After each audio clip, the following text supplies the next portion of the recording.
Hello, friends. Very good morning. Happy Wednesday to all of you. It's a deadly combination of English and economy today, two of my most favorite subjects. So రెండింటిని కలిపి ఇవాళ అర్థం చేసుకుందాం, ఎకానమీని అర్థం చేసుకుందాం, vocabulary అర్థం చేసుకుందాం. Before that, as usual, మనం ఒక్కసారి ఈ మంత్ మనకి ఉన్న ఆఫర్స్ ఒక్క 5 daysలో ఎండ్ అయిపోతున్నాయి. So 30th November is the date that should be remembered. 30th November లోపు ఏ ఆఫర్స్ ఎక్స్పైర్ అవుతున్నాయో ఫస్ట్ చెప్తా వినండి. First thing, UPSC infinity. UPSC aspirants అందరికీ కూడా యూపీఎస్సి ఇన్ఫినిటీ అనేది మన ఫ్లాగ్షిప్ కోర్స్. దీంట్లో మనకి prelims plus mains plus interview 3 కూడా కవర్ చేయడం మనం జరుగుతుంది. ఇది లైఫ్ టైం వ్యాలిడిటీతో వస్తుంది. Live classes plus recorded classes కూడా ఉంటాయి. అండ్ లైఫ్ టైం వ్యాలిడిటీ ఇది చాలా ఇంపార్టెంట్, మీకు ఉద్యోగం వచ్చేంత వరకు. దీనికి ఎండ్ పీరియడ్ లేదు.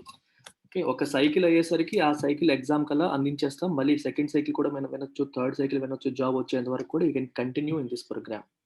సో దీని ఫీజు యాక్చువల్గా అయితే 50,000. ఇప్పుడు 5,000 రూపీస్ డిస్కౌంట్ నడుస్తుంది. సో మీరు ప్రెజెంట్ 30th November లోపు జాయిన్ అయితే 45,000కే వస్తుంది. ఇది కూడా 9 installmentsలో పే చేయొచ్చు. 9 into 5,000 పే చేసి మీరు జాయిన్ అవ్వచ్చు. So this is the phone number 9241262391. చాలామంది అడుగుతారు మీ వెబ్సైట్ చెప్పండి. వెబ్సైట్ ఉంది, కానీ we would like to have a conversation. Join అయ్యే ముందు మీరు మాతో మాట్లాడి వివరాలన్నీ తెలుసుకొని జాయిన్ అవ్వడం అనేది బెటర్ ఆస్పెక్ట్. అందుకని నేను వెబ్సైట్లో ఆటోమేటిక్గా మీరే పే చేసే మెథడ్ నేను పెట్టలేదు. ఇది విషయం. రెండవది ఏంటంటే ఆప్షనల్. యూపీఎస్సి ఆప్షనల్ వచ్చేసరికి we have public administration, anthropology, Telugu literature.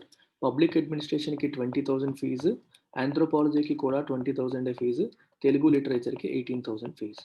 So వీటిని కూడా మీరు 5,000 per month చొప్పున పే చేయొచ్చు. సో 5,000 per month పే చేసి మీరు ఆప్షనల్ తీసుకోవచ్చు.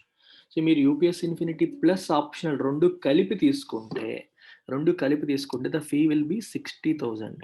ఇది కూడా ఎప్పటి వరకు? 30th November వరకు. తర్వాత ఫీజు పెరిగిపోతుంది. ఈ 60,000కి ఇంకొక బ్యూటీ ఏంటంటే రెండు కలిపి మీరు మంత్కి 6,000 పే చేస్తే సరిపోతుంది. సో 10 months పే చేస్తే సరిపోతుంది. 6,000 per month చొప్పున 10 month పే చేస్తే మీ ఇన్స్టాల్మెంట్స్ కవర్ అయిపోతాయి. So you can take both of them with just monthly 6,000 of EMI. ఇంత తక్కువ ఈఎంఐతో మీరు తీసుకోవచ్చు. 10 నెలలు హ్యాపీగా పే చేసుకునే అవకాశం మీకు ఉంటుంది. So this is the beauty of this course. So చాలా ఇన్స్టిట్యూట్స్లో మీకు ఫస్ట్ ఒక ఇన్స్టాల్మెంట్లోనే మొత్తం కట్టేయమని అడగడం, 50% కట్టమని అడగడం చేస్తూ ఉంటారు. జాయిన్ అయ్యి 1 month బాగాలేదని రియలైజ్ అయ్యి తర్వాత మళ్ళీ బయటకు వచ్చేసి ఇట్లాంటి సఫర్ అవుతున్న వాళ్ళని చాలామందిని చూస్తున్నాను. సో ఇక్కడ మీరు హ్యాపీగా చాలా క్లాసెస్ ఆల్రెడీ యూట్యూబ్లో ఉన్నాయి, మీరు చూడొచ్చు, నచ్చితే జాయిన్ అవ్వచ్చు. ఇంకా డౌట్ ఉన్నా సరే మాతో మాట్లాడి క్లియర్ చేసుకొని రండి. So that's about UPSC infinity and optional. వీటితో పాటు ఇంకొక బ్యూటిఫుల్ కోర్స్ 30th November తర్వాత ఫీజు పెరిగిపోతుంది, current affairs course. So current affairs course by Sairam sir.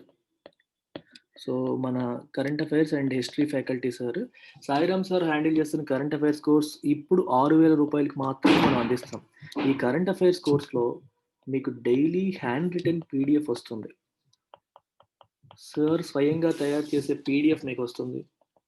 Daily Hindu analysis వస్తుంది. హిందూ ఎనాలిసిస్ నేను చేస్తుంది ఓన్లీ ఒక ఎడిటోరియల్. అందులో మీకు complete Hindu paper, all important articles అన్ని కవర్ చేస్తారు. అండ్ డైలీ ఎడిటోరియల్ ఎనాలిసిస్ అంటే నేను చేసేలాగా లైన్ బై లైన్ కాకుండా ఇంపార్టెంట్ ఎడిటోరియల్స్ యొక్క జిస్ట్ అనేది మీకు వస్తుంది. ప్లస్ వీక్లీ 4 లైవ్ సెషన్స్ వస్తాయి. 4 లైవ్ సెషన్స్. వీటిలో కూడా మీకు ఎంసీక్యూస్ డిస్కస్ చేయడం జరుగుతుంది. తర్వాత ఒక మెయిన్స్, ఈ 4లో ఒకటి ఏంటంటే మెయిన్స్ ఆన్సర్ రైటింగ్ సెషన్. ప్రతి సండే ఒక ఆన్సర్ రైటింగ్ సెషన్ కూడా ఫ్రీ ఆఫ్ కాస్ట్, అంటే ఈ 6,000లో భాగంగానే జరుగుతుంది. ఇది 1st December నుంచి 8,000 చేస్తున్నాం. డెసిషన్ ఆల్రెడీ తీసుకోవడం అయిపోయింది. ఇందులో మార్పులు చేర్పులు ఉండవు. కరెంట్ అఫైర్స్ కోర్స్ జాయిన్ అవ్వాలి అనుకుంటే దిస్ ఈజ్ ద టైం. ఇంకా డిలే చేయొద్దు. 6,000 రూపీస్ ఉంది. ఇది కూడా ఇప్పుడు 3 into 2,000 3 ఇన్స్టాల్మెంట్స్లో పే చేసే అవకాశం కూడా ఉంది. నెక్స్ట్ మంత్ నుంచి 8 అవుతుంది. ఇన్స్టాల్మెంట్స్ కూడా 99% ఉండవు. ఇది జాయిన్ అవ్వాలన్నా సరే మీరు ఇదే నెంబర్కి కాల్ చేసి జాయిన్ అవ్వాలి. Next Indian economy. Indian economy అంటేనే చాలామంది భయపడుతూ ఉంటారు. ఇండియన్ ఎకానమీ యాక్చువల్గా నా ఫేవరెట్ సబ్జెక్ట్. నేనే టీచ్ చేస్తాను యూపీఎస్సీ వాళ్ళకి. నా టీచింగ్ స్టైల్ నచ్చితే, ఎకానమీ బాగా నేర్చుకుంటామని అనిపిస్తే, నేర్చుకోవాలి అనుకుంటే you can come and join this course. ఇది 8,000 రూపీస్ ఫీజు. ఇది 4x2000 4 ఇన్స్టాల్మెంట్స్లో పే చేసుకునే అవకాశం కూడా నేను ఇస్తున్నాను. So if you want you can come and take up this course with instalments. ఈ instalment option only till 30th November. December 1st నుంచి instalment options ఉండవు.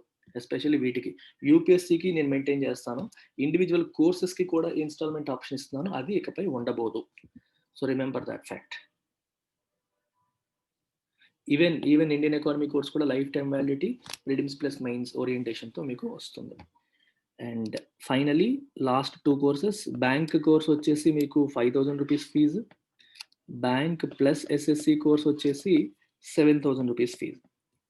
సో ఈ 2 కోర్సెస్ కూడా లైఫ్ టైం వ్యాలిడిటీతో వస్తాయి, plus live as well as recorded classes వస్తాయి.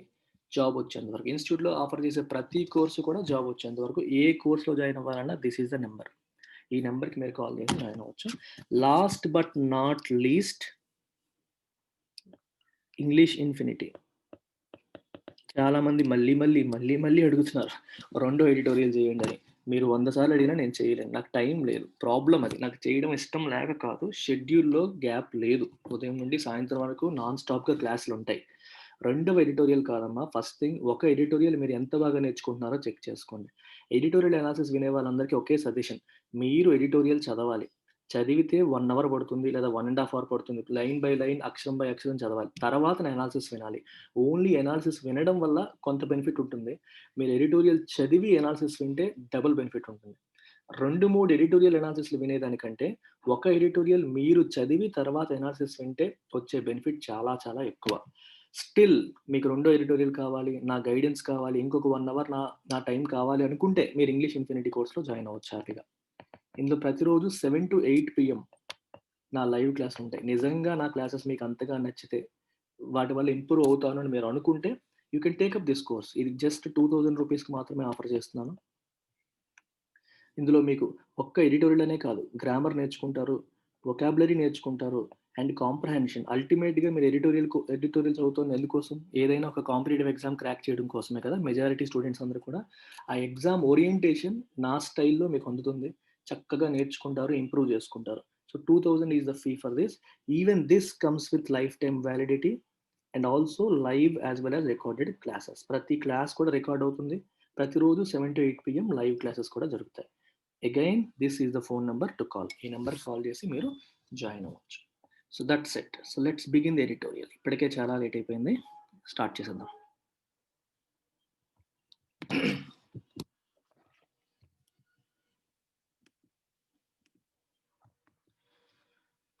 The title says dangerous suggestion. ఆహా, ఏంటి suggestion, ఎవరిచ్చారు? రిజర్వ్ బ్యాంక్ ఆఫ్ ఇండియా యొక్క ఇంటర్నల్ వర్కింగ్ గ్రూప్ వచ్చేసి ఒక సజెషన్ ఇచ్చింది. ఏమని? కార్పొరేట్ హౌసెస్, టాటాస్, బిర్లాస్ ఇట్లాంటి వాళ్ళకి బ్యాంకింగ్ లైసెన్సెస్ ఇవ్వాలి అని. వాళ్ళకి ఇస్తే పెద్ద పెద్ద బ్యాంకులు సెటప్ అవుతాయని చెప్పి ఒక సలహా ఇచ్చారు. ఆ సలహా అనేది డేంజరస్ అని చెప్పి ఎడిటోరియల్ చెప్తుంది. ఎందుకు డేంజరస్? వాళ్ళకి ఇవ్వడం వల్ల వచ్చే నష్టాలు ఏంటి, ప్రాబ్లమ్స్ ఏంటి అనేవి చూద్దాం. Industrial houses should not have access to household savings through their own banks. Industrial హౌసెస్కి, హౌస్ హోల్డ్ సేవింగ్స్కి యాక్సెస్ ఉండకూడదు త్రూ దేర్ ఓన్ బ్యాంక్స్. ఈ సెంటెన్స్ని మనం ఎలా అర్థం చేసుకోవాలి? హౌస్ హోల్డ్ సేవింగ్స్కి ఇండస్ట్రియల్ హౌసెస్కి ఏంటి సంబంధం? బ్యాంకులు పెడితే అలా ఎలా వస్తుంది అనే క్వశ్చన్ మనకు వస్తుంది. ఒకసారి అర్థం చేసుకుందాం. How do banks operate? Banks ఎలా ఆపరేట్ చేస్తాయి? సో చాలా ఇంపార్టెంట్. చాలా మందికి తెలియదు. బ్యాంక్స్ అంటే మనకు తెలుసు అనుకుంటాం, కానీ తెలియని విషయాలు చాలా ఉంటాయి. సో ఒక బ్యాంక్ ఏం చేస్తుంది? హౌస్ హోల్డ్స్ అంటే మనలాంటి వాళ్ళు అందరం మన దగ్గర ఉన్న మనీని బ్యాంక్ దగ్గర డిపాజిట్ చేసుకుంటాం. ఈ బ్యాంక్ మన దగ్గర తీసుకున్న ఈ మనీని ఎస్పెషల్లీ కార్పొరేట్స్కి లోన్స్ రూపంలో ఇస్తుంది.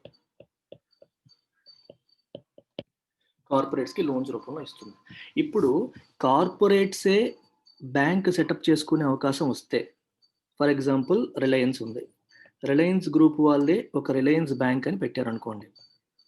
ఇప్పుడు రిలయన్స్ అనేది కూడా బ్యాంకే కదా. సో ఎప్పట్లాగే మన హౌస్ హోల్డ్స్ వాళ్ళ దగ్గర డిపాజిట్ చేసుకుంటారు. డిపాజిట్ చేసుకున్న మనీని రిలయన్స్ బ్యాంక్ రిలయన్స్ గ్రూప్కి లోన్స్ రూపంలో ఇచ్చే అవకాశం ఉంటుంది కదా. సో దాని అర్థం ఏంటి? రిలయన్స్ గ్రూప్ కార్పొరేట్కి హౌస్ హోల్డ్స్ నుంచి మనీ అందినట్టే కదా. అయితే ఇందులో సమస్యలు ఏంటుంటాయి అనేది మనం వెళ్తూ వెళ్తూ చెప్తాను. ప్రస్తుతానికి చెప్పదలుచుకోలేదు.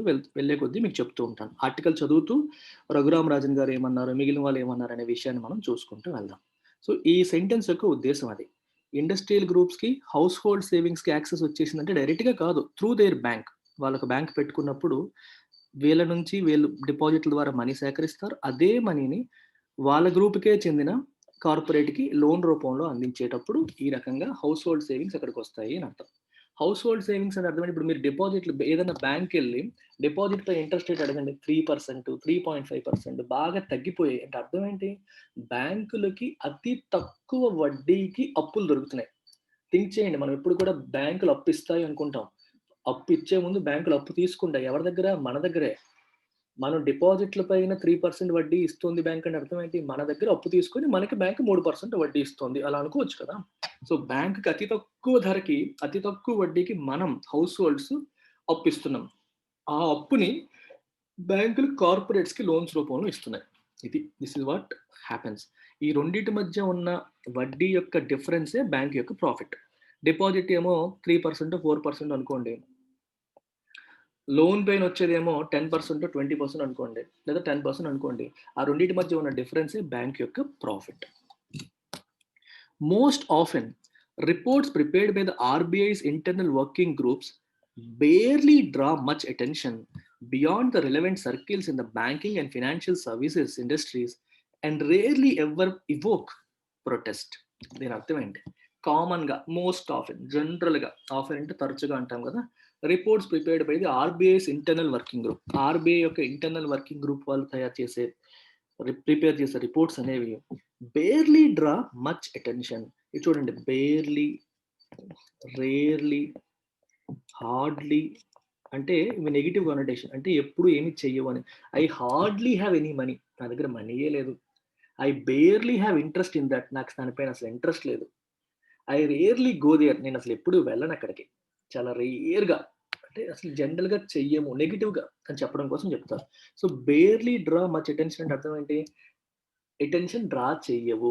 అటెన్షన్ డ్రా చేయడం అంటే అర్థం ఏంటి? What is the meaning of drawing attention? If someone draws attention that means everyone is focusing on them.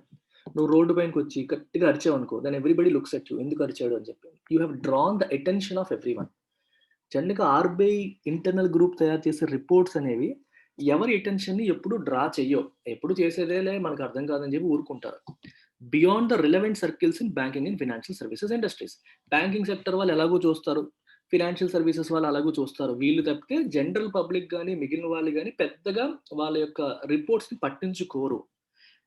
And rarely ever evoke protest. Protest అంటే నిరసన, వ్యతిరేకత. ఇవోక్ అంటే మనలో ఆ భావాన్ని కలిగించడం. మనలో మన కాన్షియస్ మైండ్‌కి వ్యతిరేకించాలనే భావాన్ని కలిగించడం. రేర్‌లీ ఎవర్ ఇవోక్ ప్రొటెస్ట్ అంటే అర్థం ఏంటి? ఆర్‌బీఐ ఇంటర్నల్ వర్కింగ్ గ్రూప్ వాళ్ళు ఎప్పుడైనా రిపోర్ట్ చేస్తే దాన్ని జనరల్‌గా ఎవరు దాని గురించి ఎక్కువగా దృష్టి పెట్టరు. ఎక్సెప్ట్ బ్యాంకింగ్ సెక్టర్స్, ఫైనాన్షియల్ సెక్టర్స్‌లో ఉన్నవాళ్ళు. ప్లస్ వాళ్ళు తయారు చేసే రిపోర్ట్‌ని ప్రొటెస్ట్ చేయడం, ఇది కరెక్ట్ కాదు, వ్యతిరేకించడం అనేది కూడా జనరల్‌గా ఎప్పుడు జరగదు. అందుకే రేర్‌లీ అన్నారు. Rarely ever evoke protest. మనలో ఆ వ్యతిరేకించాలనే భావన కూడా ఎప్పుడు రాదు. ఎందుకంటే అవన్నీ స్టాండర్డ్ రిపోర్ట్స్, మామూలుగా స్టాండర్డ్ సజెషన్సే ఉంటాయి.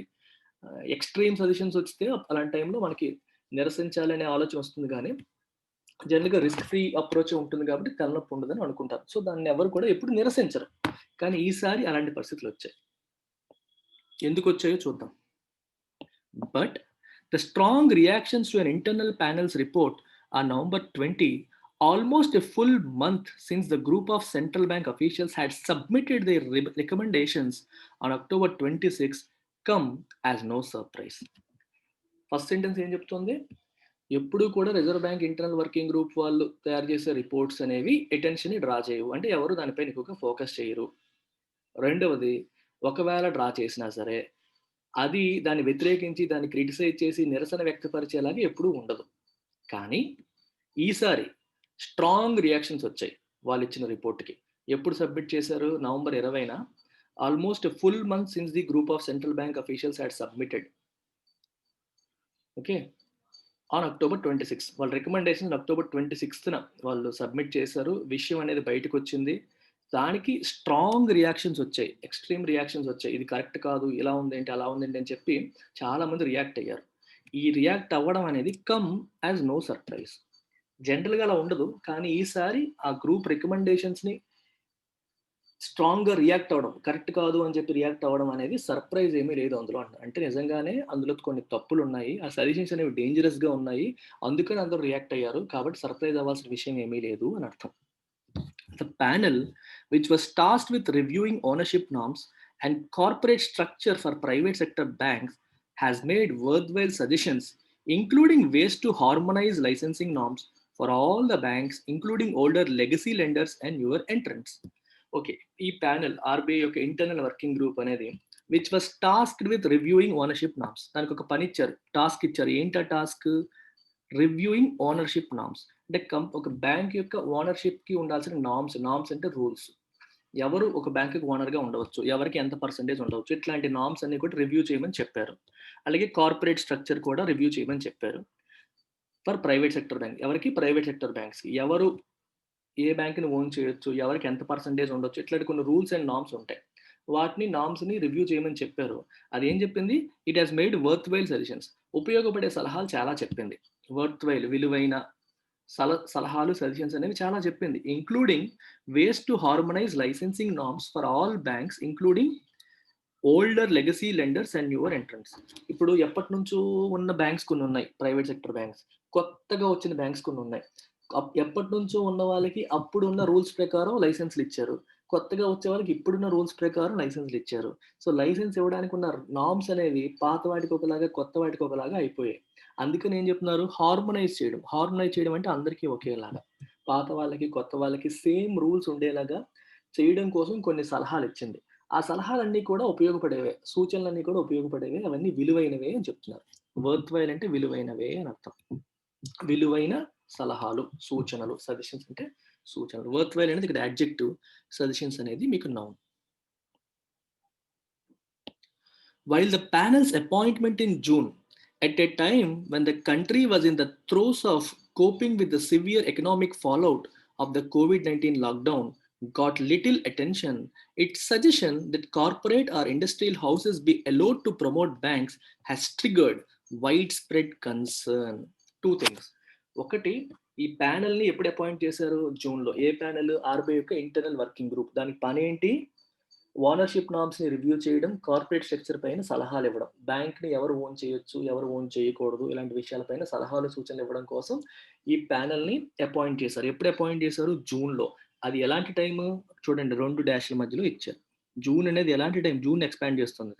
At a time when the country was in the throes of coping with the severe economic fallout of the COVID-19 lockdown. So చాలా వొకాబులరీ ఉంది ఇక్కడ. COVID-19 లాక్డౌన్ యొక్క ఎకనామిక్ ఫాలోఅవుట్ అంటే అడ్వర్స్ నెగిటివ్ రియాక్షన్. అర్థమైందా? Adverse అంటే హాని కలిగించే, negative అన్నా మీకు తెలిసిందే. Adverse reactions are negative reaction, negative consequence అని మీరు తీసుకోవచ్చు, పర్యవసానం. Fallout is a negative consequence. ఎటువంటి కాన్సిక్వెన్స్ అది? ఎకనామిక్. ఎలాంటిది? Severe economic fallout. COVID-19 వల్ల లాక్డౌన్ విధించారు. లాక్డౌన్ విధించడం వల్ల ఎకానమీ స్టాండ్ స్టిల్ అయిపోయింది, స్తంభించిపోయింది. బిజినెస్లన్నీ ఎక్కడికక్కడ ఆగిపోయాయి. ఎవరికి రెవెన్యూలు లేవు. చాలా కంపెనీస్ లాస్లోకి వెళ్ళిపోయాయి. చాలా కంపెనీస్ మూసుకోవాల్సి వచ్చింది. దీన్ని ఎలా చెప్పారు? Severe economic fallout. ఫాలోఅవుట్ అంటే adverse reactions, adverse consequences are negative consequences. Coping with them అంటే ఇలాంటి నెగిటివ్ కాన్సిక్వెన్సెస్ని కోప్ చేయడం అంటే భరించడం. If you are coping with something, that means you are trying to handle a difficult situation. ఒక difficult సిచ్యువేషన్ని handle చేయడం. దానికి ముందు ఏముంది? ద థ్రోస్ అంటే ఎక్స్ట్రీమ్ పెయిన్. మీకు యాక్చువల్గా the throes of giving birth అంటారు. అంటే మనం పిల్లలకి, ఆడవాళ్ళు ఎస్పెషల్లీ ప్రెగ్నెంట్ అయిన తర్వాత, గర్భం దాల్చిన తర్వాత పిల్లల్ని కనేటప్పుడు, జన్మనిచ్చే టైంలో ఎక్స్ట్రీమ్ పెయిన్ అనుభవిస్తారు. అలాంటి దాన్ని థ్రోస్ అని మనం అంటాం. అంటే వైలెంట్ అండ్ ఎక్స్ట్రీమ్ పెయిన్. చనిపోయేటప్పుడు వచ్చే పెయిన్, ఇలా పిల్లలు పుట్టేటప్పుడు వచ్చే పెయిన్, లేదా ఒక డిఫికల్ట్ చేంజ్ని ఎక్స్పీరియన్స్ అవుతున్నప్పుడు వచ్చే పెయిన్. ఎమోషనల్గా పీపుల్ హ్యాడ్ దట్ పెయిన్. ఒక్కసారిగా ఎకానమీ అనేది స్తంభించిపోయి, ఈ రోజు వరకు మనకు అన్నం పెట్టే ఒక ఒక బండి కానీ ఒక ఆటో వాడు ఆటో తీయడానికి స్కోప్ లేదు. ఒక ఇండస్ట్రీ మూసుకోవాల్సి వచ్చింది కోవిడ్-19 లాక్డౌన్ వల్ల. వీటన్నింటి వల్ల ఏమైందంటే people experience that kind of pain. Even overall economy also experienced severe pain. ఆ పెయిన్‌ని ఏ పదంతో వాడారు? ఇన్ ద థ్రోస్ ఆఫ్ అన్నారు. ఎటువంటి పెయిన్ అది? ఎందుకొచ్చింది ఆ pain? Coping with the severe economic fallout. కోవిడ్-19 లాక్డౌన్ వల్ల వచ్చిన ఎకనామిక్ ఫాల్‌ఔట్‌ని హ్యాండిల్ చేయడంలో వచ్చిన పెయిన్. అలాంటి టైంలో ఈ ప్యానెల్‌ని అపాయింట్ చేశారు. And it got little attention. ఎవరు పట్టించుకోలేదు ఆ టైంలో. లిటిల్ అన్నా కూడా సేమ్.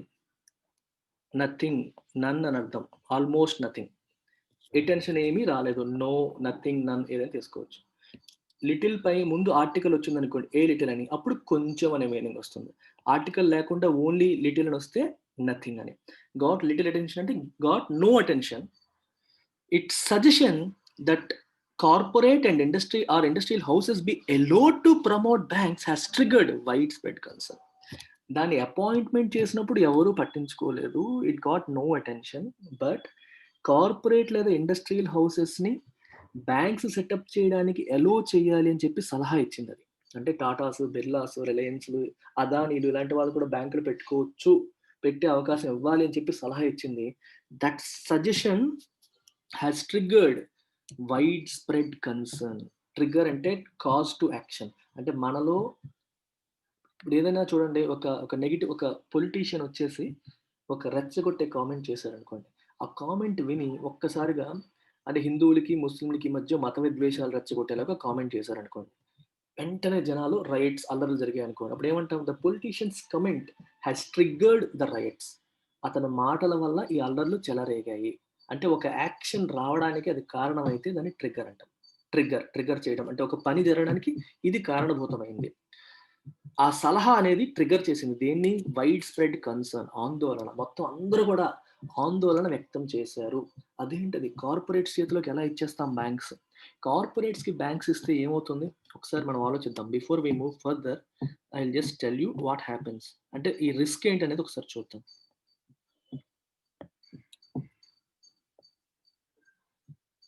ఇందాక అనుకున్నట్టే XYZ company, XYZ bank, company పేరు కూడా XYZ company. XYZ bank XYZ కంపెనీకే లోన్స్ ఇస్తుంది. అంటే XYZ కంపెనీకే XYZ బ్యాంక్ అనే పేరుతో లోన్ పెట్టుకునే అవకాశం మనం ఇచ్చాం. అప్పుడు ఏమవుతుంది? XYZ బ్యాంక్ ఏం చేస్తుంది? ప్రజల దగ్గర డిపాజిట్స్ రూపంలో మనీని సేకరిస్తుంది. ఇవి డిపాజిట్, ఇదంతా తెలిసిందే. సో హౌస్ హోల్డ్స్ వాళ్ళ డబ్బుల్ని XYZ బ్యాంక్‌లో పెట్టుకుంటారు. XYZ బ్యాంక్ సో డిఫరెంట్ కార్పొరేట్స్‌కి లోన్స్ ఇవ్వడం అనేది జరుగుతుంది. ఇదంతా ఆర్‌బీఐ కనుసన్నల్లోనే జరుగుతుంది. కానీ ఖచ్చితంగా ప్రిఫరెన్స్ ఎవరికిస్తారు? వేరే కంపెనీలకి, వాళ్ళ ఓన్ కంపెనీకి, ఈ కంపెనీకి పోటీ వచ్చిందనుకోండి. ఉన్న ఫండ్స్ సేమ్ ఉన్నాయి. ఎవరికి ఇవ్వాలి అనేటప్పుడు ఎవరికిస్తారు? ప్రిఫరెన్స్ అనేది ఆటోమేటిక్‌గా తన ఓన్ కంపెనీకి ఇచ్చే అవకాశాలు ఉంటాయి. అది మనం అవాయిడ్ చేయలేం. Reliance company, Reliance bank. ఆబ్వియస్‌గా రిలయన్స్ వాళ్ళకి ఇవ్వడానికి వాళ్ళు ఏదో రకంగా రూల్స్ మార్చేసైనా వాళ్ళకి ఇచ్చేలాగా చేస్తారు. రెండోది వడ్డీ రేట్లు, ప్రిఫరెన్షియల్ వడ్డీ రేట్లు. మామూలుగా బయట వాళ్ళకి 10% లేదా 15% వడ్డీ రేట్లతో లోన్ ఇస్తే వీళ్ళకి తక్కువ వడ్డీకే ఇచ్చే అవకాశాలు ఉంటాయి. ఇదేమవుతుందంటే ఒక కాన్‌ఫ్లిక్ట్ ఆఫ్ ఇంట్రెస్ట్‌ని క్రియేట్ చేస్తుంది. It's not a good sign. Second thing, వసూళ్ల విషయంలో కూడా లోన్‌లు ఇవ్వడంలో ప్రిఫరెన్షియల్ ట్రీట్‌మెంట్ వస్తుంది. మిగిలిన వాళ్ళకి ఇవ్వాల్సింది కూడా వీళ్ళకి ఇవ్వడం చేస్తారు. నార్మ్స్ అన్ని ఫ్లౌట్ చేసే అవకాశాలుంటాయి. మిగిలిన వాళ్ళకి ఇచ్చేదానికంటే వాళ్ళ ఓన్ గ్రూప్ వాళ్ళకి తక్కువ వడ్డీకి ఇచ్చే అవకాశాలుంటాయి. రెండోది, వసూలు చేసేటప్పుడు కూడా స్ట్రిక్ట్‌గా ఉండకపోయే అవకాశాలుంటాయి. సో వీళ్ళేమనుకుంటారు, మన బ్యాంకే కదా! మనం కొంచెం ఎగ్గొట్టేద్దాము అనే ఆలోచనలు వచ్చే అంటే ఖచ్చితంగా జరుగుతాయి అనట్లేదు. అలా వచ్చే అవకాశం ఉంటుంది. వాళ్ళు లోన్‌లు తిరిగి చెల్లించకపోయే అవకాశాలుంటాయి. లేదా లేట్‌గా చెల్లించే అవకాశాలుంటాయి. మీకు డౌట్ రావచ్చు, సార్ ఆర్‌బీఐ ఊరుకుంటుందా ఇవన్నీ చేస్తే? ఆర్‌బీఐ ఊరుకోదు. ఆర్‌బీఐ స్క్రూటినైజ్ చేస్తుంది. నేను కాదనట్లేదు. ఖచ్చితంగా ఆర్‌బీఐ స్క్రూటినైజ్ చేస్తుంది. అది కరెక్ట్ కాదని చెప్తుంది. కానీ ఆర్‌బీఐ కళ్ళు కప్పి ప్రతిరోజు మన పక్కనే ఉండి ఆర్‌బీఐ చూడలేరు కదా! సో ఆర్‌బీఐ కళ్ళు కప్పి కూడా ఇలా చేసే అవకాశాలుంటాయి. వరస్ట్ కేస్‌లో ఈ బ్యాంక్ ఇలా ఇష్టం వచ్చినట్టు తక్కువ వడ్డీకి లోన్లు ఇచ్చేసి తిరిగి వసూలు చేయలేక దివాలా తీసే పరిస్థితి వచ్చిందనుకోండి XYZ బ్యాంక్. అప్పుడు ఎవరొచ్చి కాపాడతారు దాన్ని? XYZ కంపెనీ వచ్చి కాపాడుతుందా? కాపాడదు. కాపాడదు. ఖచ్చితంగా కాపాడదు. ఎందుకు కాపాడదంటే, ఏ బ్యాంక్‌ని ఫెయిల్ అవ్వడానికి మన ప్రభుత్వం ఒప్పుకోదు. ఎందుకంటే గవర్నమెంట్ బ్యాంక్ ఫెయిల్ అవుతుందంటే ప్రజలకి బ్యాంకింగ్ సెక్టార్ మీద నమ్మకం పోతుంది. ఎంతోమంది డిపాజిటర్లు ఆత్మహత్య చేసుకునే పరిస్థితులొస్తాయి. అందుకని ప్రభుత్వం ఏదో రకంగా ఆ బ్యాంక్‌ని కాపాడే ప్రయత్నం చేస్తుంది. ఆర్‌బీఐ కూడా ఆ బ్యాంక్‌ని కాపాడే ప్రయత్నం చేస్తుంది. అందువల్ల ఏమవుతుందంటే, మనం ఏం చేసినా సరే చివరికి రిజర్వ్ బ్యాంక్ ఆఫ్ ఇండియా వచ్చి కాపాడేస్తది అనే ధైర్యం వల్ల కూడా ఎక్స్‌ట్రా రిస్కులు చేసే అవకాశం ఉంటుంది. మీకు recent examples yes bank, Lakshmi Vilas bank. Yes బ్యాంక్‌లో ఏం జరిగింది? యెస్ బ్యాంక్ దివాలా తీసే పరిస్థితికొచ్చేసింది. చాలా వరకు వాటికి లోన్‌లు బాగా పెరిగిపోయాయి. ఆ లోన్‌లేమో మొండి బకాయిలు ఎన్‌పీఎస్ పెరిగిపోయాయి. వాళ్ళకి రావాల్సిన మనీ రావట్లేదు. సో, వాళ్ళేమో క్యాపిటల్ నార్మ్స్‌ని ఫాలో అవ్వలేకపోయారు. సో, క్యాపిటల్ నార్మ్స్ అంటే మీకు తెలియాలంటే క్యాపిటల్ అడిక్వసీ రేషియో అనే కాన్సెప్ట్ మీకు తెలియాలి. ఎన్‌పీఎస్ గురించి తెలియాలన్నా సరే నా వీడియో చూడండి. ఈ 2 చాలా చాలా ఇంపార్టెంట్. ఇవి అర్థం కాకపోతే బ్యాంకింగ్ క్రైసిస్ మీకు అర్థం కాదు. ఈ రెండింటికి సంబంధించిన వీడియోస్ నేను డిస్క్రిప్షన్‌లో పెడతాను. సో, వాచ్ దెమ్ చాలా డీటెయిల్డ్‌గా ఒక లేమన్‌కి అర్థమయ్యేలాగా చెప్పాను. Watch both these videos. Banking sector గురించి ఏం చేయాలని ఈ 2 వీడియోస్ చూడండి. నేను లింక్ పెడతాను చూడండి. సో, ఏమవుతుందంటే ఇప్పుడు మనకి వీళ్ళకి ఎన్‌పీఎస్ బాగా పెరిగిపోయాయి యెస్ బ్యాంక్‌కి. ఈ క్యాపిటల్ అడిక్వసీ రేషియో మెయింటైన్ చేయలేకపోయింది. As per Basel norms maintain చేయలేకపోయింది. మెయింటైన్ చేయలేకపోవడం వల్ల బ్యాంక్ ఆల్మోస్ట్ దివాలా తీసే పరిస్థితి వచ్చేసింది. అప్పుడు ఏం చేసింది? ఆర్‌బీఐ సీన్‌లోకి ఎంటర్ అయింది. ఆర్‌బీఐ సీన్‌లోకి ఎంటర్ అయ్యి స్టేట్ బ్యాంక్‌ని ఇన్వాల్వ్ చేసి యెస్ బ్యాంక్ నువ్వు కాపాడు అని చెప్పి స్టేట్ బ్యాంక్‌ని ఇన్వాల్వ్ చేసింది. సో, ఇన్వాల్వ్ అయింది స్టేట్ బ్యాంక్. అయితే ఈ ప్రాసెస్‌లో ఏం జరిగింది? యెస్ బ్యాంక్‌లో డిపాజిటర్స్‌కి నష్టం జరగలేదు. కానీ యెస్ బ్యాంక్‌లో అడిషనల్ టైర్ 1 బాండ్స్ అని ఉంటాయి. ఇవి యెస్ బ్యాంక్ అనే కాదు చాలా వాటికుంటాయి. ఈ బాండ్స్‌లో ఎవరైతే ఇన్వెస్ట్ చేసారో వాళ్ళందరికీ సున్నం అయిపోయింది. ఈ బాండ్స్‌ని వెయివ్ ఆఫ్ చేసేసారు. అంటే బాండ్‌లో పెట్టిన వారెవ్వరికీ ఒక్క రూపాయి కూడా రాలేదు. 81 బాండ్స్. ఈ 81 బాండ్స్ అనేవి కూడా మీకు అర్థమవుతాయి. So, if you watch this. Capital adequacy ratio మీరు చూస్తే మీకు అర్థమవుతుంది. లేకపోతే 81 బాండ్స్ గురించి నేను సెపరేట్‌గా ఒక వీడియో చేస్తాను. రైట్. ఇందులో పెట్టే వాళ్ళందరికి కూడా మొత్తం ఆ బాండ్సే వేవ్ ఆఫ్ చేసేసారు. అంటే వాళ్ళకి ఒక్క రూపాయి కూడా రాదు. అంటే ఎవరో ఒకళ్ళు నష్టపోతారు అల్టిమేట్‌గా. ఇప్పుడు మీరు లక్ష్మీ విలాస్ బ్యాంక్ తీసుకోండి. లక్ష్మీ విలాస్ బ్యాంక్ ఏం చేసింది? ఇది కూడా సేమ్ పరిస్థితి. ఎన్‌పీఎస్ పెరిగిపోయాయి. అంటే మొండి బకాయిలు పెరిగిపోయాయి. సో, వీళ్ళు కూడా ఈ నార్మ్స్‌ని బేసల్ నార్మ్స్‌ని ఫాలో అవ్వలేకపోతున్నారు. ఆహ్, అడిక్వేట్ క్యాపిటల్ మెయింటైన్ చేయలేకపోతున్నారు. దీనికి పరిస్థితి వచ్చినప్పటికి సింగపూర్ గవర్నమెంట్ ఓన్డ్ బ్యాంక్ అయిన డీబీఎస్‌ని ఎల్‌వీబీ టేక్ ఓవర్ చేసేలాగా reserve bank of India arrangement చేసింది. సో, మీరు టేక్ ఓవర్ చేసుకోండి అంది. సో, వాళ్ళేమో 2500 క్రోర్స్ ఫండ్స్ తీసుకొచ్చారు. ఈ ప్రాసెస్‌లో ఏం జరిగింది? లక్ష్మీ విలాస్ బ్యాంక్‌లో ఉన్న లక్ష్మీ విలాస్ బ్యాంక్‌లో పెట్టుబడులు పెట్టిన డిపాజిట్‌లు కాదు, పెట్టుబడులు పెట్టిన షేర్ హోల్డర్స్ వీళ్ళకి సున్నా అయిపోయింది. ఈ షేర్ హోల్డర్స్ అన్నిటికి షేర్ వాల్యూ 0 అని డిక్లేర్ చేశారు. Lakshmi Vilas bank share value 0. అంటే దీంట్లో ఎవరైతే లక్ష్మీ విలాస్ బ్యాంక్ షేర్లు కొన్నారో వాళ్ళకి 0 ఏమీ రాదు. రూపాయి కూడా రాదు. మొత్తం ఫ్రీగా లక్ష్మీ విలాస్ బ్యాంక్ మొత్తం డీబీఎస్ కిందకి వెళ్ళిపోయింది. ఫ్రీగా ఎందుకు వెళ్ళిపోయిందని మీకు అనిపించొచ్చు. ఎందుకంటే Lakshmi Vilas bank net worth negative అయిపోయింది యాక్చువల్‌గా. అంటే వాళ్ళ ఆస్తుల కంటే అప్పులు ఎక్కువైపోయాయి. వాళ్ళ అప్పులంటే ఏంటి? డిపాజిట్‌లు. డిపాజిటర్‌లకి చెల్లించాల్సిన మొత్తం ఎక్కువైపోయింది. వాళ్ళకి లోన్‌ల ద్వారా రావాల్సిన మొత్తం తగ్గిపోయింది. సో, నెట్ వర్త్ ఏమవుతుంది? నెగెటివ్ అయిపోయింది. అప్పుల్లో ఉన్న కంపెనీని అంటే నెట్ వర్త్ నెగెటివ్‌గా ఉన్న కంపెనీని ఫ్రీగా కాకపోతే డబ్బులిచ్చి కొంటారా ఎవరన్నా? సో, డీబీఎస్ ఏమో అలా కొనుక్కుంది. కాబట్టి షేర్ వాల్యూని 0 కింద కౌంట్ చేశారు.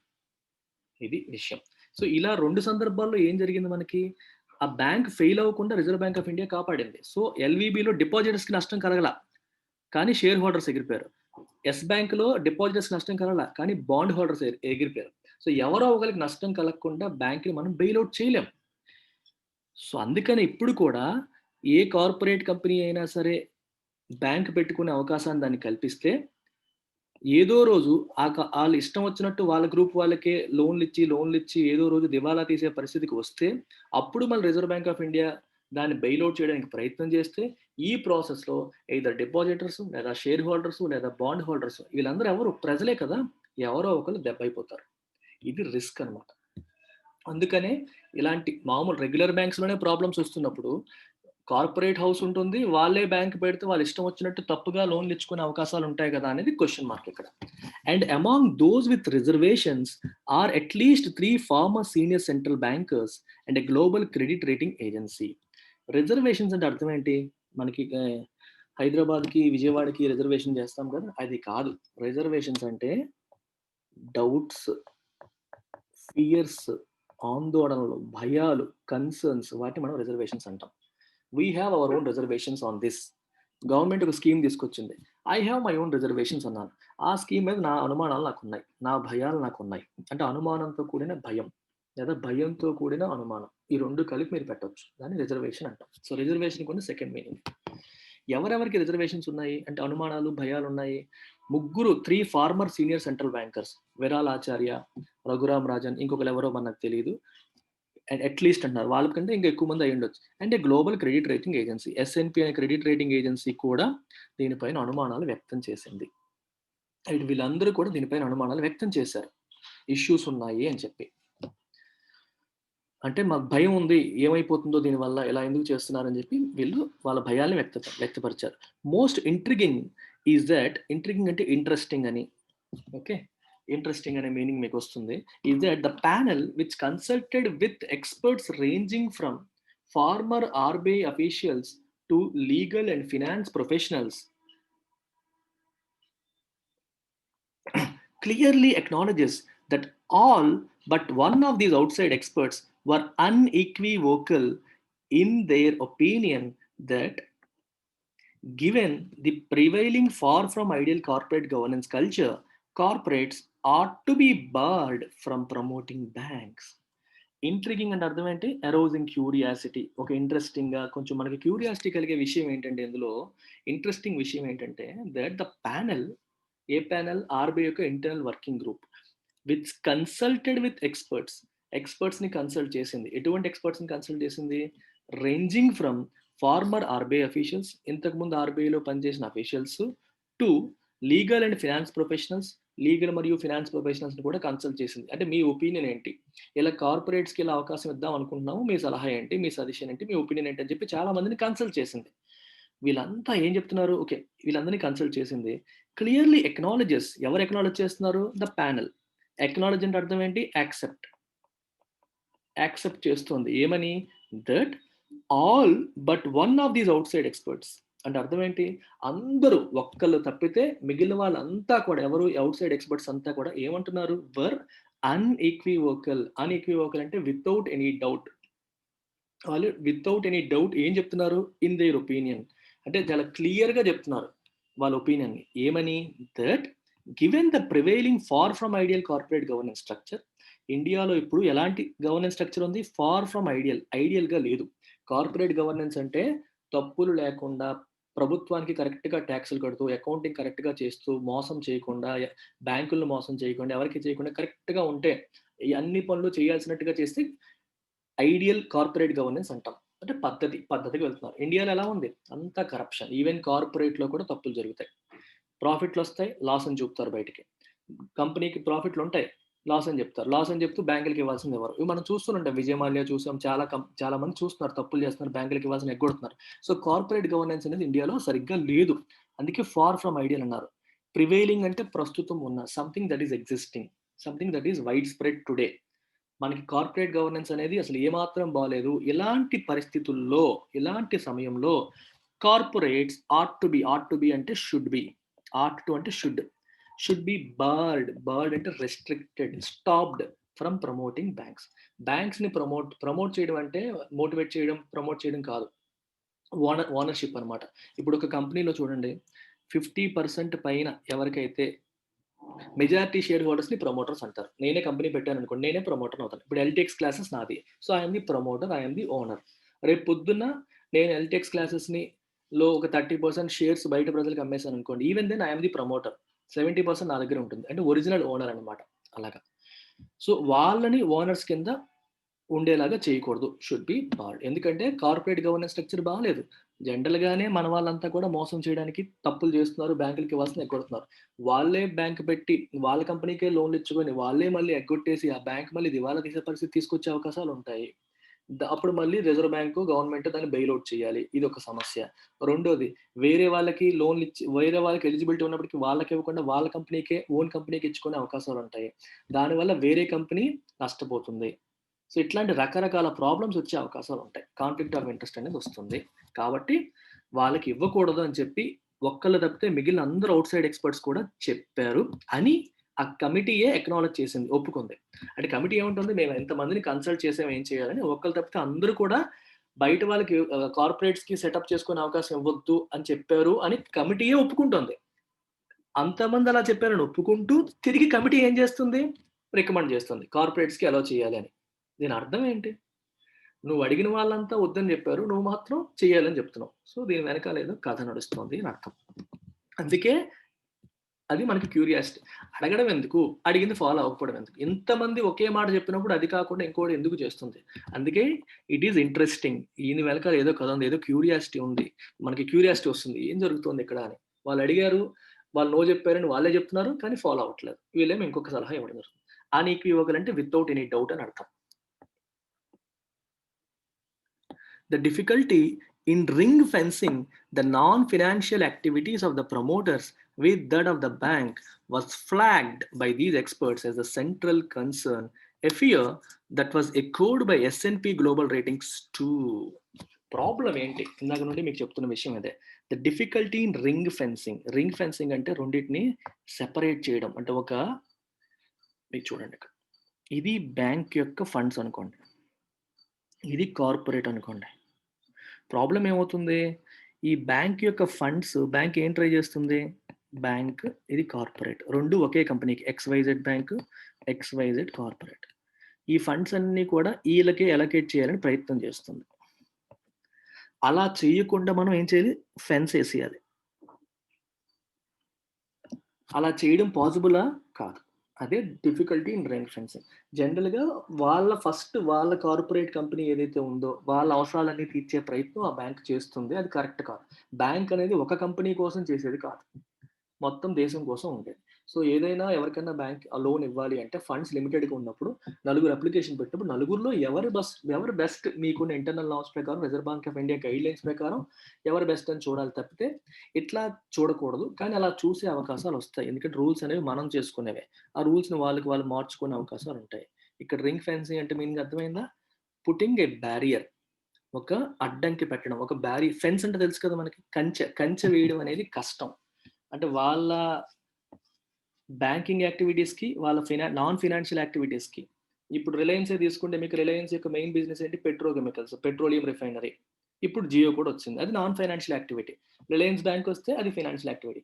ఈ రెండింటికి మధ్యలో కంచె వేయడం అనేది కష్టం, మనం కంట్రోల్ చేయలేము, దీని నుంచి దానికి వెళ్ళిపోతూ ఉంటాయి అనేది వాస్ ఫ్లాగ్డ్ అంటే mark for attention, mark something for attention అంటే సంథింగ్ దట్ ఈస్ ఇంపార్టెంట్, ఇది చాలా ఇంపార్టెంట్, దీనిపైన దృష్టి పెట్టాలి, ఇది పెద్ద problem as the central concern. అదే మెయిన్ మనకు ఆందోళన కలిగించే విషయం అని చెప్పి వాళ్ళు చెప్పారు. If you flag something it means you're marking it for attention. ఇది చూడండి, నేను ఇలా అండర్లైన్ చేశాను, ఐఎమ్ ఫ్లాగింగ్ ఇట్, ఇది చూడండి, ఇది ఇంపార్టెంట్ చూడండి అని చెప్పడం, అది సెంట్రల్ కన్సర్న్ అని చెప్పి వీళ్ళంతా కూడా ఎక్స్పర్ట్స్ అందరూ కూడా చెప్పారు. A fear that was ఎకోడ్ by S&P global ratings two. S&P global ratings అనే క్రెడిట్ రేటింగ్ ఏజెన్సీ కూడా ఇదే విషయాన్ని రిపీట్ చేసింది. ఇక్కడ ఎక్కువ అంటే రిపీట్, మనం అన్న మాటను రిపీట్ చేస్తున్నాం కదా, కొన్ని రూముల్లో గట్రా ఎక్కువ వస్తుంది. సో అదే ఫియర్ని వీళ్ళు కూడా చెప్పారు. Former Reserve bank of India governor R Raghuram Rajan and former deputy governor Viral Acharya, who was appointed by the Modi government after Mr. Rajan had left the central bank. Raghuram Rajan వెళ్ళిపోయాక విరాల్ ఆచార్యని తీసుకొచ్చారు. సో వీళ్ళిద్దరు కూడా in a joint article on LinkedIn have termed the proposal a bad idea and questioned it's rational. వీళ్ళు ఏమన్నారు, ఈ ప్రపోజల్ని ఒక bad idea అన్నారు. రఘురామ్ రాజన్ మరియు విరాల్ ఆచార్య ఇద్దరు కూడా ఫార్మర్ RBI అఫీషియల్స్ ఈ ప్రపోజల్ని ఇది ఒక బ్యాడ్ ఐడియా, ఇది కరెక్ట్ కాదు, అండ్ క్వశ్చన్ ఇట్స్ రేషనల్ అంటే లాజిక్. ఏంటి, ఏ లాజిక్ పైన, ఏ రీజన్స్ పైన, ఏ బేసిస్ పైన, లాజిక్ కానీ రీజన్స్ కానీ ఇలా అనమాట, ఏ రీజన్స్ ఏ బేసిస్ పైన మీరు ఇది చేస్తున్నారు, ఇది కరెక్ట్ కాదు, వీఆర్ క్వశ్చనింగ్ యూ, క్వశ్చన్ చేస్తున్నారు, దాన్ని ప్రశ్నిస్తున్నారు, ఏ లాజిక్ పైన చేస్తున్నారు, ఇంతమంది వద్దంటున్నారే మరి ఎలా చేస్తున్నారు.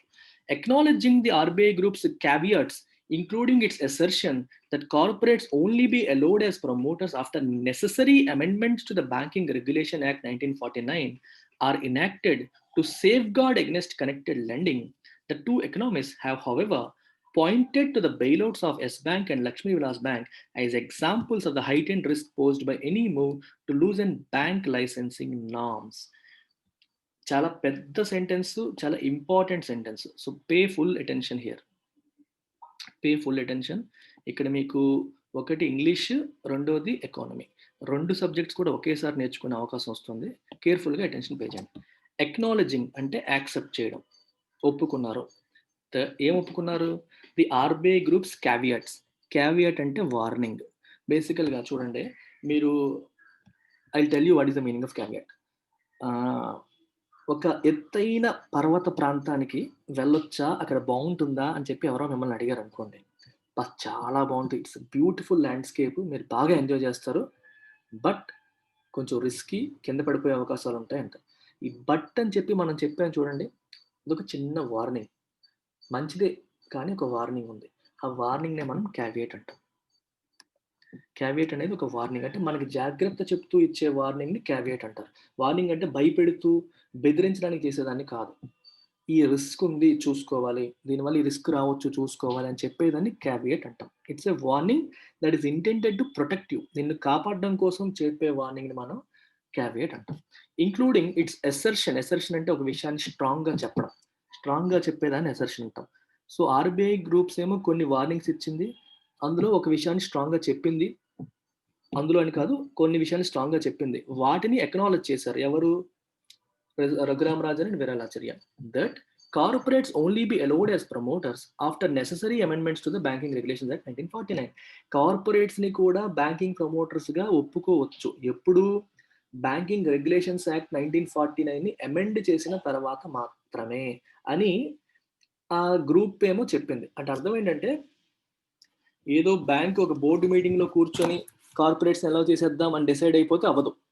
అది చెయ్యాలి అంటే ఏం చేయాలి? బ్యాంకింగ్ ఆర్బీఐని గవర్న్ చేసే యాక్ట్ ఇది బ్యాంకింగ్ రెగ్యులేషన్ యాక్ట్. ఇది దీన్ని అమెండ్ చేయాలి. ఎందుకంటే RBI is a statutory body. Statutory body అంటే అర్థం ఏంటి?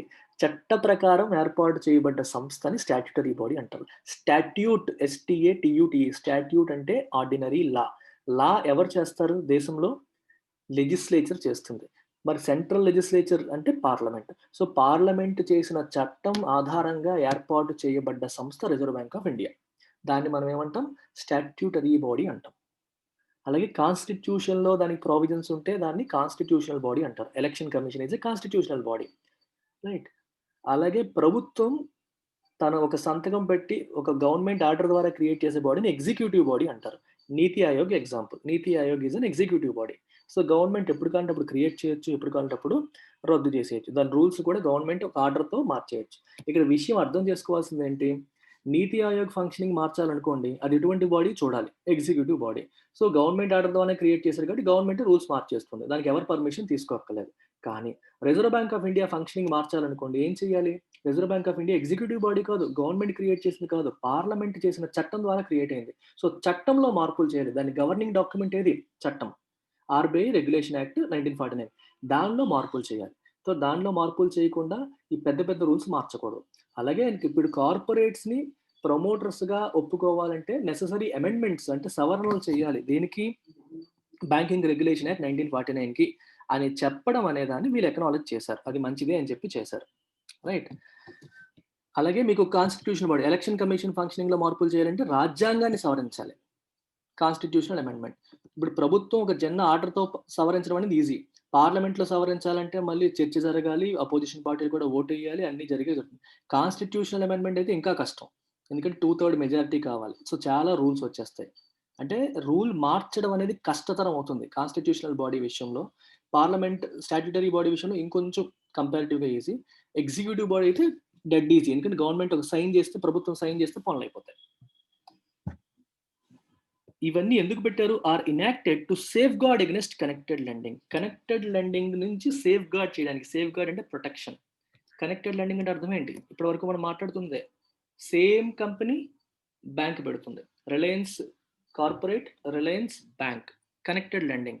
So Reliance bank lends money to Reliance group. ఇక మిగిలిన వాళ్ళతో కంపేర్ చేస్తే తక్కువ వడ్డీ రేట్లకి ఇవ్వడం, వేరే వాళ్ళకి ఇవ్వాల్సినవి కూడా వీళ్ళకి ఇవ్వడం, చిన్న చిన్న కంపెనీస్కి ఇవ్వకపోవడం, ప్రిఫరెన్షియల్ వడ్డీ రేట్స్కి ఇవ్వడం, ఈ లోపు ప్రాసెస్లో లాస్ అయిపోవడం. కార్పొరేట్ లాస్ అయిపోయినా, కార్పొరేట్ ఎత్తేసినా ప్రభుత్వం పట్టించుకోదు, అది ఎలాగో ప్రైవేట్ సంస్థ. Bank even though it is a private bank, ప్రభుత్వం పట్టించుకుంటుంది. ఎందుకు పట్టించుకుంటుంది ప్రభుత్వం? కార్పొరేట్ విషయంలో పట్టించుకుంది. ఇక్కడ ఎందుకు పట్టించుకుంటుంది? ఎందుకంటే ప్రజల సొమ్ము అందులో ఉంది. ప్రైవేట్ సంస్థ అయ్యుండొచ్చు. కానీ ప్రజల యొక్క డిపాజిట్లు, వాళ్ళ కష్టార్జితం ఆ బ్యాంక్ చేతిలో ఉంటుంది. ప్రజలు దివాలా తీసేస్తారు దీనివల్ల. ప్రజలు నష్టపోతారు. అందుకని ప్రభుత్వాలు బ్యాంకుల్ని కాపాడతాయి. India never allows any of it's banks to fail. ఏదో రకంగా కాపాడుతుంది. ఏదో రకంగా కాపాడుతుంది అనేసరికి మనం తప్పులు చేస్తాం. మనకేముంది, మనం పోయినా వాడొచ్చి కాపాడతాడు అనే యాటిట్యూడ్ బిల్డ్ అయిపోతుంది. సో ఈ కనెక్టెడ్ లెండింగ్ వాళ్ళ గ్రూప్‌కి ఇచ్చుకునే అవకాశాలు ఉంటాయి. దాని నుంచి సేఫ్‌గార్డ్ చేయడానికి, ప్రొటెక్ట్ చేయడం కోసమే ఈ ఏమంటారు, నెసెసరీ అమెండ్మెంట్స్ చెయ్యాలి. అది చేయకపోతే ఎనాక్ట్ అంటే టు మేక్ లా. ఇవన్నీ చేశారు. క్యావియట్స్ మెన్షన్ చేశారు. క్యావియట్స్ అంటే అర్థం ఏంటి? వార్నింగ్స్. ఇనాక్ట్ అంటే to make something as law, దాన్ని ఇనాక్ట్ అంటాం. దీన్ని ఎక్నాలెడ్జ్ చేశారు ఎవరు? రిజర్వ్ బ్యాంక్ వీళ్ళు, మన రఘురామ్ రాజన్ అని వీళ్ళంతా కూడా. వాళ్ళు దాన్ని పాజిటివ్గా, ఇది కరెక్టే, ఆర్బీఐ ఇంటర్నల్ గ్రూప్ చెప్పింది. ఏం చెప్పింది? కార్పొరేట్స్ని necessary amendments to the Banking Regulation Act చేసిన తర్వాత మాత్రమే వాళ్ళు అలౌ చేయాలి అని చెప్పడం అనేది మంచిదే. అంటే అలౌ చేయడం కరెక్ట్ కాదు ఫస్ట్ థింగ్. ఒకవేళ అలౌ చేయాలన్నా చట్టానికి మార్పులు చేయాలి. చట్టానికి మార్పు చేయాలంటే ఏం చేయాలి? పార్లమెంట్లో డిస్కషన్ జరగాలి. ఏదో మీరు సైలెంట్గా చేయడానికి అవ్వదు. పార్లమెంట్లో నలుగురు డిస్కస్ చేసి చేయాలి. ఆ టైంలో చాలా మంది అపోజ్ చేస్తారు, అప్పుడైనా డ్రాప్ అవుతారు అనే సేఫ్ గార్డ్ ఉంది అక్కడ, ప్రొటెక్షన్ ఉంది అని అర్థం. The two economics have however, అయినప్పటికీ వాళ్ళు ఏం చెప్పారు? Pointed to the bailouts of Yes Bank and Lakshmi Vilas Bank as example of the heightened risk posed by any move to loose and bank licensing norms.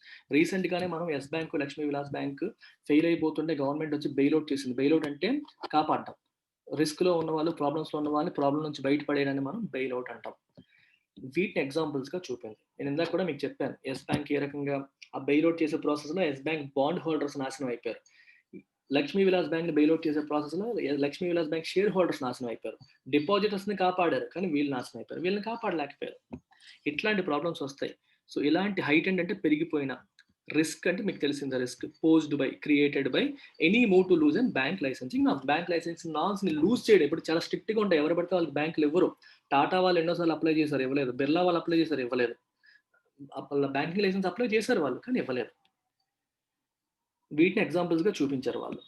For all its regulatory powers and supervisory capabilities, the RBI failed to spot the buildup of troubled exposures at S Bank in time. For all అంటే in spite of, ఇన్ని ఉన్నప్పటికీ అనే meaning వస్తుంది. In spite of everything. For all its regulatory powers and supervisory capabilities. ఇన్ని regulatory powers ఉన్నప్పటికీ, supervisory capabilities ఉన్నప్పటికీ, regulation reserve bank చేస్తుంది, supervise చేస్తుంది. సూపర్వైజ్ అంటే పర్యవేక్షించడం, వాళ్ళని కరెక్ట్గా జరుగుతుందా లేదా, మన నామ్స్ ప్రకారం వీళ్ళు ఉన్నారా లేదా అని చెప్పే పవర్ కూడా రిజర్వ్ బ్యాంకే ఉంది. ఇన్ని ఉన్నప్పటికీ కూడా RBI fail to spot the buildup of troubled exposures at the Yes bank in time. Yes bank లో ఈ ఎక్స్పోజర్ అంటే అర్థం ఏంటి? లోన్స్. ట్రబుల్డ్ ఎక్స్పోజర్ అంటే అర్థం ఏంటి? ఎన్పిఎస్. అర్థమవుతుంది. ఎక్స్పోజ్ అయ్యింది, ఎవరికి ఎక్స్పోజ్ అయింది? ఒక బ్యాడ్ కార్పొరేట్కి. ఒక బ్యాడ్ కార్పొరేట్కి లోన్ ఇచ్చేసారు, వాళ్ళేమో తిరిగి ఇవ్వట్లేదు. So you call it a troubled exposure. You are exposed yourself to a bad company. ఎలాగా? By giving money to them. ఎందుకు? Why are you in trouble? Because that company is not giving back to you. ఆ money నీకు తిరిగి ఇవ్వట్లేదు. So కాబట్టి troubled exposure అయిపోయింది. ఈ troubled exposures buildup అంటే పెరిగిపోవడం, కొంచెం కొంచెం కొంచెం కొంచెం పెరిగిపోవడం. ఈ పెరిగిపోవడాన్ని Reserve bank of India spot చేయలేకపోయింది, ఐడెంటిఫై చేయలేకపోయింది. ఇన్ని రెగ్యులేటరీ పవర్స్ ఉన్నాయి, ఇంత సూపర్వైజరీ క్యాపబిలిటీ ఉంది, అయినా ఐడెంటిఫై చేయలేకపోయింది. ఇప్పుడు కూడా అదే అంటాం. ఇప్పుడు వీళ్ళు వాళ్ళ ఇష్టం వచ్చినట్టు లోన్స్ ఇస్తారు, రిజర్వ్ బ్యాంక్ ఆఫ్ ఇండియా ఊరుకుంటుందా మీరు క్వశ్చన్ చేస్తారు. ఊరుకోదు. కానీ ఇంత చిన్న బ్యాంక్ లోనే ఐడెంటిఫై చేయలేకపోయింది. పెద్ద బ్యాంక్స్ ఎలా ఐడెంటిఫై చేస్తుంది? తెలియకుండా జరిగిపోతాయి. రోజు పక్కన కూర్చొని రిజర్వ్ బ్యాంక్ ఆఫ్ ఇండియా చూడలేదు కదా, ఇది ప్రాబ్లం అనమాట. అందుకనే ఇవ్వకూడదు అంటారు వీళ్ళు. The dangers pose to overall financial stability by letting industrial houses have access to relatively inexpensive capital in the form of household savings through banks, howsoever legally regulated, are far too great to risk at the altar of liberalization of ownership norms. Another big statement. The dangers posed to overall financial stability. Financial స్టెబిలిటీకి, ఆర్థిక పరంగా ఉన్న ఈ స్టెబిలిటీకి, స్థిరత్వానికి dangers post. Dangers అంటే తెలుసు కదా మీకు, రిస్క్లు, డేంజర్లు, ప్రమాద ఘంటికలు. దేనివల్ల వస్తాయి? By letting industrial houses have access to relatively inexpensive capital in the form of household savings. పదం చూడండి ఎంత బ్యూటిఫుల్గా ఉందో. క్యాపిటల్ అంటే మూలధనం, బిజినెస్కి అవసరమైన మూలధనాన్ని మనం క్యాపిటల్ అంటాం. ఎక్స్పెన్సివ్ క్యాపిటల్, ఇన్ఎక్స్పెన్సివ్ క్యాపిటల్ చాలా మందికి అర్థం కాదు ఇక్కడ. క్యాపిటల్ అంటే money. Expensive money, inexpensive money అని ఏముంటుంది సార్ అని మీరు అడగొచ్చు. Expensive capital, inexpensive capital. మీకు చెప్తాను. మీరొక బిజినెస్ పెట్టారు. కంపెనీ పెట్టారు. మీకేం కావాలి? క్యాపిటల్ కావాలి. మూలధనం కావాలి. ఓకే. మీకొక బ్యాంకు 10% వడ్డీకి లోన్ ఇచ్చింది. రూ. 1,00,00,000 లోన్ ఇచ్చింది. ఇంకో బ్యాంక్ ఏమో 15% వడ్డీ అడిగింది. ఇప్పుడు ఈ రెండిట్లో ఏది ఎక్స్‌పెన్సివ్ మీకు? 10% వడ్డీకి మీరు లోన్ తీసుకున్నారనుకోండి రూ. 1,00,00,000 సంవత్సరానికి ఎంత కడతారు? 10% అంటే 10,00,000 కడతారు. 15% వడ్డీకి తీసుకున్నారనుకోండి రూ. 1,00,000 సంవత్సరానికి ఎంత కడతారు? 15,00,000 కడతారు. మరి 10,00,000 ఎక్స్‌పెన్సివా? 15,00,000 ఎక్స్‌పెన్సివా? 15,00,000 కదా! సో మీకు ఏది బెటరు? 10% ఉండేది బెటర్. ఇన్‌ఎక్స్‌పెన్సివ్ అంటే తక్కువ వడ్డీకి అని అర్థం. అంటే మనకి తక్కువ ఖర్చయ్యేలాగా. అర్థమవుతుందా? తక్కువ ఖర్చయ్యేలాగా అనే పదం ఎందుకు వాడాం? అన్నింటికంటే లోయెస్ట్ వడ్డీ రేట్లేంటి? డిపాజిట్‌లే. డిపాజిట్ల పైన బ్యాంకులకి మనకు చెల్లించేవి అన్నింటికంటే తక్కువ వడ్డీలు. ఆ తక్కువ వడ్డీలకి ఈ కార్పొరేట్స్‌కి యాక్సెస్ వచ్చేస్తుంది. ఏ రకంగా? కార్పొరేట్ బ్యాంక్ పెడుతుంది. బ్యాంక్‌లో ప్రజలు డిపాజిట్ చేస్తారు. ఆ డిపాజిట్ల ద్వారా వచ్చే మనీ కార్పొరేట్స్‌కి యాక్సెస్ వస్తుంది. 3% 4% వడ్డీ రేట్లకి డిపాజిట్లు తీసుకొని, వాటిని కాస్త మళ్ళీ అదే వాళ్ళకి చెందిన కార్పొరేట్స్‌కి ఇంకా తక్కువ ఇవ్వలేరు. బయట ఇచ్చే వాళ్ళకంటే తక్కువ వడ్డీకి అవకాశం వచ్చేస్తుంది. అందుకే యాక్సెస్ టు ఇన్‌ఎక్స్‌పెన్సివ్ క్యాపిటల్ అన్నారు. వాళ్ళకి ఆ ఇన్‌ఎక్స్‌పెన్సివ్ క్యాపిటల్‌ని హౌస్ హోల్డ్ సేవింగ్స్ యొక్క ఇన్‌ఎక్స్‌పెన్సివ్ క్యాపిటల్‌కి యాక్సెస్ ఇవ్వడం అనేది ఫినాన్షియల్ స్టెబిలిటీకి డేంజర్స్ క్రియేట్ చేస్తుంది అని చెప్తున్నారు. ఎలాగా? ఎంత లీగల్‌గా రెగ్యులేట్ చేసినప్పటికి కూడా far too great to risk. Too మీకు తెలుసు కదా! It is too hot to handle అంటే అర్థం ఏంటి? It is so hot that we cannot handle it. అంతేనా? Too too great to risk. ఆ డేంజర్స్ అనేవి చాలా ఎక్కువ. So we should not risk. దాని మీనింగ్ అది. So great. ఏంటవి great? The dangers are so great that we should not risk. మనం risk తీసుకోకూడదు. అది సో దట్. ఇది too. At the altar of liberalisation of ownership norms. ఇక్కడ altar అనే meaning ఒక రైజ్డ్ ప్లాట్‌ఫార్మ్ అని వస్తుంది మీనింగ్. ఇలా ఉందనుకోండి దీన్ని అల్తార్ అంటారు. కానీ ఇక్కడ మీనింగ్ అది కాదు. ఎట్ ద అల్తార్ ఆఫ్ అంటే బికాస్ ఆఫ్ అనే మీనింగ్ వస్తుంది. Because of liberalisation of ownership norms. Ownership నార్మ్స్‌ని లిబరలైజ్ చేసి అంటే రెస్ట్రిక్షన్స్‌ని రిమూవ్ చేసేసి, రూల్స్‌ని రిలాక్స్ చేసేసి, దాని ద్వారా డేంజర్స్ క్రియేట్ చేయడం. దేనికి? ఫినాన్షియల్ స్టెబిలిటీకి. అది టూ గ్రేట్ టు రిస్క్. చాలా ఎక్కువ రిస్క్ అది. It is so great. Dangers అనేవి so great that you should not risk. అలాంటి రిస్క్ తీసుకోకూడదు అని అర్థం. ఎట్ ద అల్తార్ ఆఫ్ అంటే ఇక్కడ meaning because of liberalisation of ownership norms. Okay. ఆ మీనింగ్ మనం తీసుకోవచ్చు. The RBI's decision makers need to reject this suggestion outright. Reserve bank of ఇండియాలో ఎవరైతే నిర్ణయం తీసుకునే పొజిషన్‌లో ఉన్నారో, ఈ సజెషన్ ఇమ్మీడియేట్‌గా, ఔట్ రైట్‌గా, ఇన్‌స్టంట్‌గా రిజెక్ట్ చేసేయండి దీన్ని. And place it where it belongs. The shelf. అర్థమైందా? దీని అర్థం ఏంటి? అటకలో పెట్టేయండి. షెల్ఫ్‌లో పెట్టేయండి. ఇలాంటి సలహాలు ఇంప్లిమెంటబుల్ కాదు. ఇంప్లిమెంట్ చేయకూడదు. సో, దీన్ని ఇమ్మీడియేట్‌గా రిజెక్ట్ చేసి షెల్ఫ్‌లో పెట్టేయండి. నిన్న కూడా వచ్చింది మనకి కేరళ వాళ్ళు ఇచ్చిన ఆర్డినెన్స్. వాళ్ళు యాక్చువల్‌గా తర్వాత విత్‌డ్రా చేసుకున్నారు. ఇలాంటి ఆర్డినెన్స్‌ని షెల్ఫ్‌లో పెట్టాలి. ఏంటి ఎక్కడ సోషల్ మీడియాలో ఏమన్నా సరే పోలీసులు అరెస్ట్ చేసేయొచ్చు. వారెంట్ కూడా అక్కర్లేదు. కాగ్నిజబుల్ అఫెన్స్‌గా పెట్టేయాలని చెప్పి మనం నిన్న చూసాం. ఇలాంటివన్నీ కూడా షెల్ఫ్‌లో పెట్టాలని చెప్పి అన్నారు. ఈరోజు మళ్ళీ ఈ డేంజరస్ సజెషన్ ఇది కూడా షెల్ఫ్‌లో పెట్టాలి అని చెప్పి చెప్పడం జరిగింది. I hope you have understood. మీకు ఏమాత్రమే అర్థం కాకపోతే ఈ 2 వీడియోస్ చూడండి. క్యార్ అండ్ ఎన్‌పీఏ. నేను డిస్క్రిప్షన్‌లో పెడతాను. ఈ 2 వీడియోస్ మీరు చూడండి. చూసి మళ్ళీ చదవండి. మళ్ళీ సలహా చెప్తున్నాను. ఎక్కువ ఎడిటోరియల్స్ చదివేయాలి. రోజంతా నేను చెప్పేవి డిఫరెంట్ పీపుల్ చెప్పేవి వినేస్తే వస్తుంది అనుకోవడం కరెక్ట్ కాదు. మీరు చదవాలి ఫస్ట్. మీరు ఓన్‌గా ఎడిటోరియల్ చదివి తర్వాత అనాలిసిస్ వినండి. Unless you read editorial on your own, it is very difficult to improve. మేమెంత బాగా చెప్పినా సరే, నేను చెప్పడం వల్ల మీకు 30% ఇంప్రూవ్‌మెంట్ వస్తే, మీరు చదివి తర్వాత నేను చెప్పేది వింటే మీకు 90% ఇంప్రూవ్‌మెంట్ వస్తది. ఎంతో ఎక్కువ డిఫరెన్స్ ఉంటది. నా మాట వినండి. గత 2 సంవత్సరాలుగా ఎంతోమంది స్టూడెంట్స్ నా దగ్గర ఇంగ్లీష్‌లో ఇంప్రూవ్ అయ్యి, ఇంగ్లీష్‌లో స్కోరింగ్ సెక్షన్‌గా మార్చుకున్నారు. Bank job సాధిస్తున్నారు. ఇంగ్లీష్ అంటే భయం పోయింది. So, especially bank exam prepare అయ్యేవాళ్ళు, మీకు ఆ భయం పోవాలి అంటే చెప్పిన సలహా ఫాలో అవ్వండి. ప్లీజ్. మీకెందుకంటే నేను చెప్పలేను. ఎడిటోరియల్ అనాలిసిస్ వినడమే కాదు, మీరు చదవాలి కూడా. మీరు చదివి అర్థం కానివన్నీ కూడా అనాలిసిస్ విని కాంప్రహెండ్ చేసుకోవాలి. ఫైనల్‌గా ఇండియన్ ఎకానమీ నేర్చుకోవాలి అనుకుంటే, ఎకానమీని మీరు ఇంగ్లీష్ అయితే ఎలా ఈజీ సెక్షన్‌గా మార్చుకుంటారో, యూపీఎస్సీ యాస్పిరెంట్స్ ఇండియన్ ఎకానమీ మీ ఫేవరెట్ సబ్జెక్ట్ కింద ఒక ఈజీ సెక్షన్ కింద మీరు మార్చాలనుకుంటే, you can join my course economy infinity join అవ్వచ్చు. సో 9241262391. చాలా మంది స్ట్రగుల్ అవుతూ ఉంటారు. ఎకానమీ అంటే భయం వల్ల మొత్తం యూపీఎస్సి ఆబ్జెక్టివే మిస్ అయిపోతుంది. సో అది రాకుండా ఉండాలి, ఎకానమీ మీకు స్ట్రెంగ్త్ అయిపోవాలంటే you can join my course. ఇది నెంబరు, దీని ఫీజు 8,000 రూపీస్. ఈ మంత్ ఎండ్ లోపు జాయిన్ అయితే మంత్కి 2,000 చొప్పున జాయిన్ అయ్యే అవకాశం కూడా ఉంది. That's it guys, thank you very much.